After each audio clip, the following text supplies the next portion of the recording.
one day I went for a business lunch with this guy. Okay, we're many, like in a setting. Like, I can't say who, but a billionaire.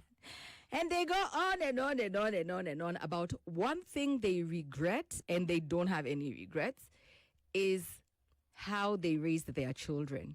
He's like, I didn't look at the things that were most meaningful. I think I was so busy trying to, stay afloat and amass more wealth and whatever. And his generational wealth. So it wasn't the wealth that he amassed. It's, money he's gotten from his wealth he's gotten from his parents. And, so he was telling me, like, there's one of his children he just looks at and he's like, what am I going to do with you? He's like, accent for days.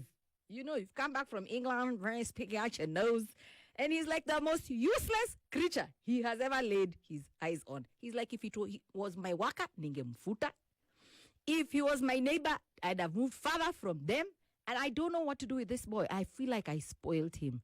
And I was like, excuse me, sir, because I call him sir. I'm like, I've never had anyone self-reflect like and articulate it so publicly and, with such conviction about their child. Most parents will never point out anything wrong with their children because, of course, that boomerang. You're just talking about yourself and your parenting style or skills or success or lack of. So when he kept saying that, all my other children, I've opened the tap. This one I do for him, drip irrigation. You need to see the whip that the whip that boy drives. And you know who his dad is.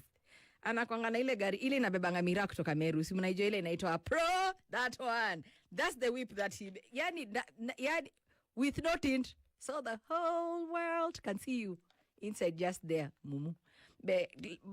And the dad wants to start teaching this boy a lesson as an adult. I'm like, in Kamba, we have this saying we say about a tree, that if you want to bend a tree trunk, you have to do it when it's still young. You can't come to a fully, formed and grown tree and then you're trying to bend it. It will not bend. You bend it when it's still young and green and supple. And, so I was like, okay, let's see. Because now you're just torturing this person who is like a kid in a candy shop. Your dad has loot.